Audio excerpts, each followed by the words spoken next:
Assalomu alaykum, hurmatli va aziz yurtdoshlar.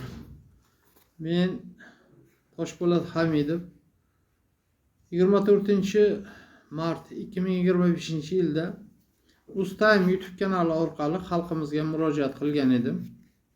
Shu murojaatimdan keyin menga bir qancha savollar bilan murojaat qilishdi. Hozir shu savollarga javob berib o'tmoqchiman. Tashkilot tuzishdan maqsadingiz nima? Tashkilot tuzishdan maqsadim O'zbekistonning oddiy xalqini korrupsiyaga qarshi kurashish uchun birlashtiradigan tashkilot tuzish va xalqimizni, oddiy xalqni ham korrupsiya illatiga befarq bo'lmasdan qo'lidan kelgancha korrupsiyaga qarshi kurashni tashkil qilishni maqsad qilganman. Chunki korrupsiya balosini hamma ko'rib turibdi. Korrupsiya tufayli davlatimiz iqtisodiy rivojlanib ketayotganligi yo'q. Chunki korrupsiya har qanday rivojlanishga to'sqinlik qiladi. Siz qayerdan turib murojaat qilmoqdasiz deb so'rashgan. Men O'zbekistondaman. O'zbekistonning Navoiy viloyatidan turib murojaat qilmoqdaman. Sizga nisbatan tazyiqlar bo'ldimi deyishgan. Xudoga shukr, menga nisbatan hech kim tomonidan tazyiqlar bo'lgani yo'q. Chunki men hech kimga qarshi gapirayotganim yo'q. Men korrupsiyaga qarshi gapiryapman. Hozirgi korrupsiyaga qarshi kurash bu davlatimizning siyosati qatoriga qo'shilgan. Siz davlatimizga va prezidentimizga qarshi gapirib noshukrlik qilmagan deganlar bo'ldi.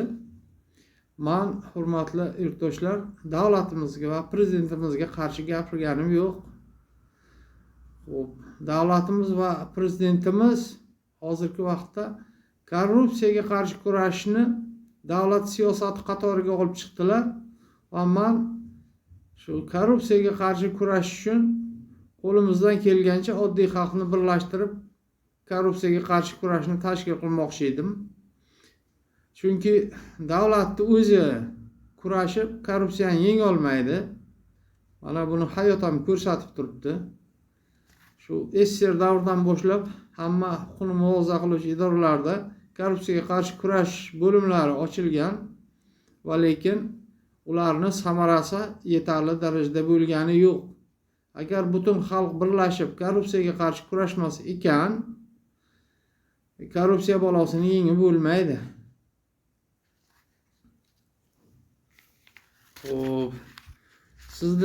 Siz bu murojaat qilganingiz uchun kimdir 4-5 so'm, kimdir 5 so'm pul berdimi deb so'raganlar bor.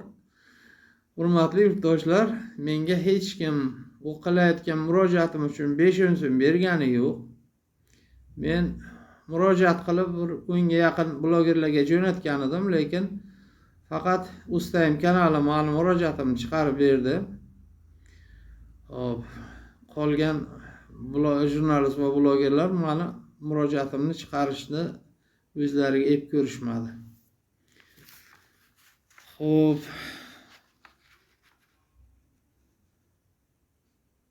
Siz ham tashkilot tuzib rahbar bo'lsangiz, poraxo'r bo'lasiz deganlar bor.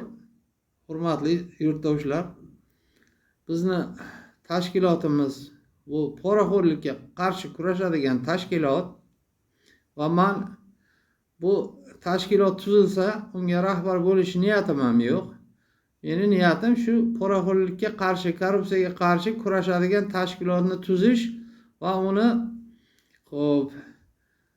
korrupsiyaga qarshi kurashadigan yigit-qizlarni o'sha joyga ishga ta'minlab, maqsadimiz O'zbekistonda korrupsiyani ildiziga bolta urish. Hurmatli yurtdoshlar, agar biz O'zbekning oddiy xalqi korrupsiyaga qarshi kurashishni boshida turib harakat qilmasak, bu korrupsiyani yengib bo'lmaydi. Korrupsiya bo'lgan joy hech qachon rivojlanmasligi hammaga ma'lum, mana ko'rinib turibdi. Shuncha harakatlar qilingani bilan korrupsionerlar bemalol korrupsiya bilan shug'ullanib yurishibdi. Davlatimiz trillionlab pullarni kambag'alchilikni qisqartirish bo'yicha kreditlar qilib, shu o'zini o'zi ish bilan ta'minlasin deb yurtdoshlarimizga tarqatmoqda. Lekin shu yerda ham korrupsiya aralashib, ta'minotchi degan tashkilotlar mana 30 millionlik kreditlar berilsa, 30 millionlik kreditda o'rniga misol 15 millionlik mo'lla bermoqda. Bozorga chiqarib sotsang 15 million turadi. 30 million pulni u ta'minotchiga o'tkazib beriladi. Bunaqa qilib kredit tarqatib kambag'alchilikni qisqartirish mumkinmi? Bu bilan kambag'alni qashshoqqa aylantirish mumkin xolos. Shu uchun shu narsalarni hammasiga qarshi kurashadigan, korrupsiyani to'xtatadigan, endi korrupsiyani yo'qotib bo'lmaydi, korrupsiyani to'xtatadigan bir jamoat tashkilotini tuzib harakat qilishimiz kerak. Chunki bu hozirgi vaqtda davlat siyosati. Xo'p, shu uchun birgalashib kurashaylik, biron bitta shu korrupsiyaga qarshi tashkilot ochaylik deb harakat qilmoqdaman. Hurmatli yurtdoshlar, men endi nutqim ravon va tiniq emas. Chunki sog'liqni mazasi ham shunaqa. Shu uchun sizlardan iltimos, ravon va tiniq gapira olmaganim, o'qib berganligim uchun oldindan uzr so'rayman. Endi hozir prezidentimizda nutqlarni kuzatib boraman, o'zimga yozib olaman, shulardan sizlarga o'qib bermoqchiman. Xalq davlat idoralariga emas, aksincha davlat tashkilotlari xalqqa, uning qonuniy manfaatlarini ta'minlashga xizmat qilishi zarur. Takror aytmoqchiman xalqqa. Yaxshi qonun xalqqa hurmat ifodasi. Vatan ravnaqi yo'lida birlashgan xalqqa ega bo'lgan davlatgina o'z milliy manfaatlarini ta'minlashga erisha oladi. Boshqa yo'limiz yo'q. E'tibor bering, prezidentimiz vatan ravnaqi yo'lida birlashgan xalqqa ega bo'lgan davlatgina o'z milliy manfaatlarini ta'minlashga erisha oladi deb aytmoqdalar. Demak, biz oddiy xalq birlashishimiz kerak. Yana bir nutqlardan iqtibos keltiraman. Tibbiyotni pulligini pullik, bepulini bepul qilib qo'ymasak, u yerdagi korrupsiyani yo'q qilmasak, poraxo'rlikni yo'q qilmasak, vaziyat o'zgarmaydi. Men buni birinchi marta gapirganim yo'q. 10 marta gapirishga tayyorman. Tibbiyotdan oddiy odam norozi. Qishloqdagi tibbiyot kerak odam norozi. Men bir o'zim kurasholmayman. Men qaror qabul qilishim mumkin. Qaror ham qabul qildik. Lekin buni nazorat qilish, talab qilish, so'rash, befarq bo'lmaslik jamiyatning burchi bu deganlar. Shu uchun mana shu gapdan ham bir xulosa qilishimiz kerak. Biz oddiy xalq prezidentimizni korrupsiyaga qarshi olib borayotgan kurashiga prezidentimizga yordamchi bo'lishimiz kerak. Shu uchun O'zbekistonda O'zbekiston prezidentining jamoatchi yordamchilari deb nomlangan jamoat tashkilotini tuzish uchun meni qo'llab-quvvatlashlaringizni so'rayman. Agar oddiy xalq befarq bo'lsak, korrupsiyaga qarshi birgalashib kurashmasak, korrupsiyani yengib bo'lmaydi. Yana shunday yozganlar, sizni kimdir yollab 5-10 so'm berib gapirtirmoqdami degan savolim bor. Hurmatli do'stlar, meni hech kim 5 so'm berib gapirtirgani yo'q. Men shu yurtimizda bo'layotgan korrupsiya holatlarini, qonunbuzarliklarni, adolatsizliklarni ko'rib turib,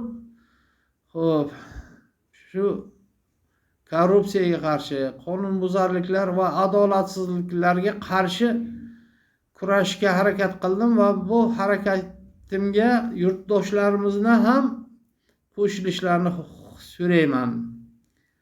Men hurmatli pensionerlarimizga murojaat qilmoqchiman. Hurmatli pensionerlar, siz ko'pni ko'rgan, xo'p, hayotiy bilim va tajribaga ega bo'lgan odamsizlar. Xo'p, shuning uchun mana shu bizni korrupsiyaga qarshi birlashadigan tashkilotimizni sizlar asoschilari bo'lishlaringiz kerak. Chunki iqtisod qancha cho'kaversa, pensiyalarni ko'tarishda iloji bo'lmaydi. Olayotgan pensiyalarimizni qurbi yo'q, pasayib ketaveradi. Shuning uchun biz oddiy xalq, pensionerlar, hurmatli pensionerlar, birlashishimiz kerak.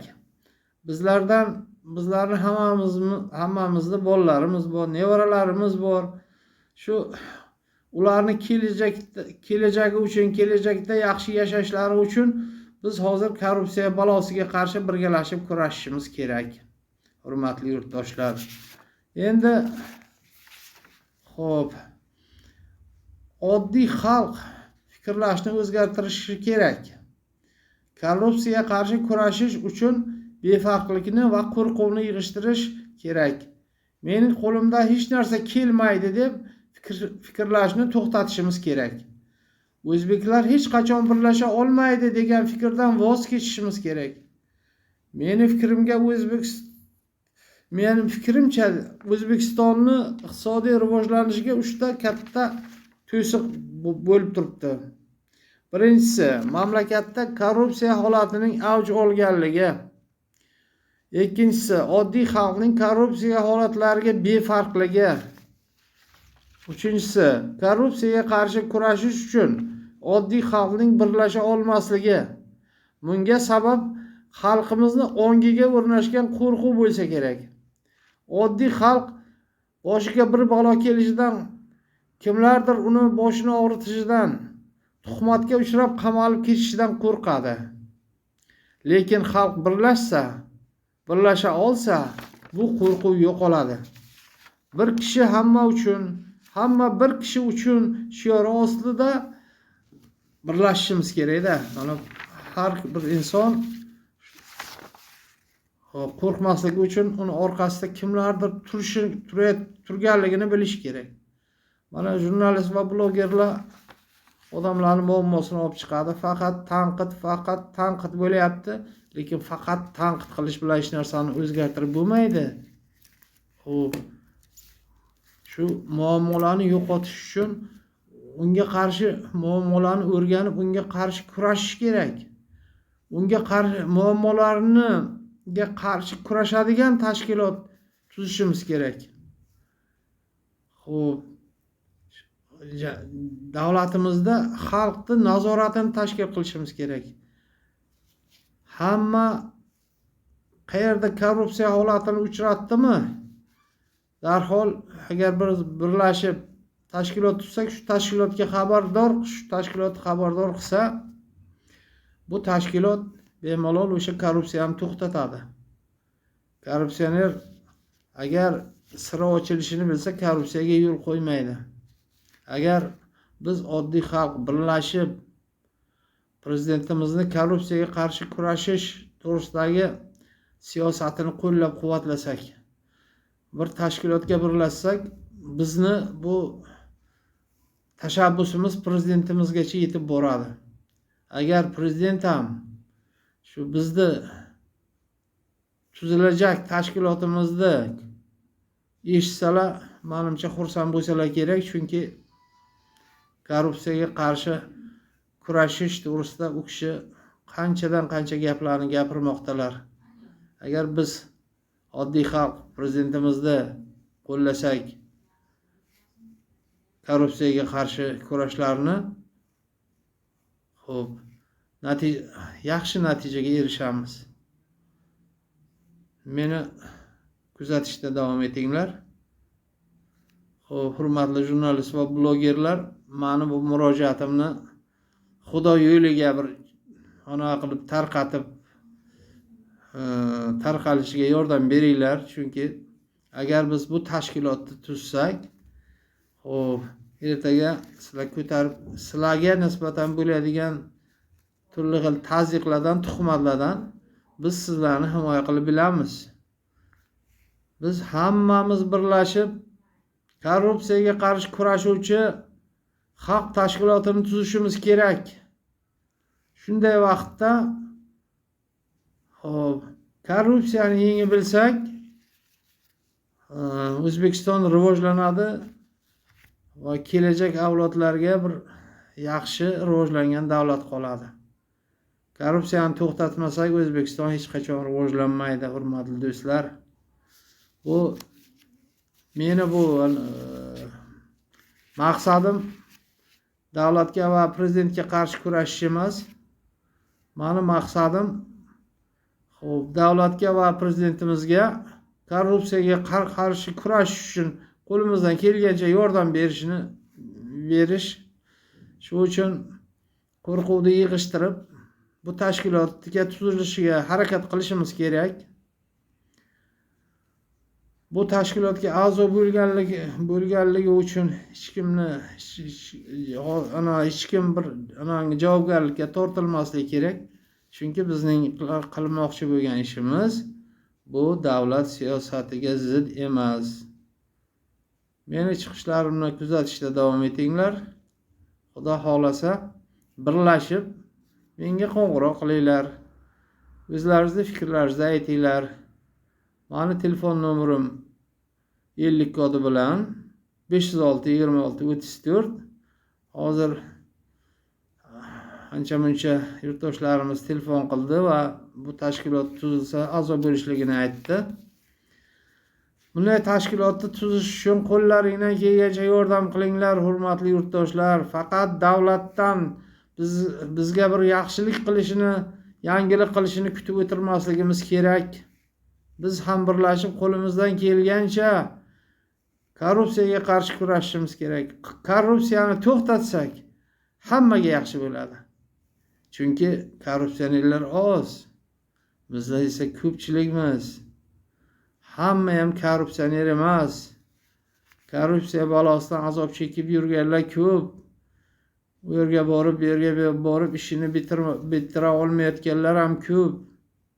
Agar biz shunday tashkilot ochib bilsak, mana chet elda migrantlik qilib, masalan Rossiyada migrantlik qilib turli xil azoblarga uchrayotgan yurtdoshlarimizni ham bu azoblardan ozod qilishimiz mumkin. Chunki bizni tashkilotimiz o'sha chet eldagi jamoat tashkilotlari bilan muloqot qilib shu yurtdoshlarimizni sharoitini yaxshilab berishimiz mumkin. Shu uchun birlashganda gap ko'p, hurmatli yurtdoshlar. Kuch birlikda, kuch adolatda. Adolatli davlat qurilishi uchun qo'limizdan kelgancha harakat qilaylik. Shu olma pish og'zimga tush deb kutib o'tirishni yig'ishtiraylik. Befarq bo'lmaylik, hurmatli yurtdoshlar. Bu O'zbekiston kelajagi, ravnaqi, farzandlarimiz kelajagi uchun birlashish vaqti yetib keldi, hurmatli yurtdoshlar. Omon bo'linglar.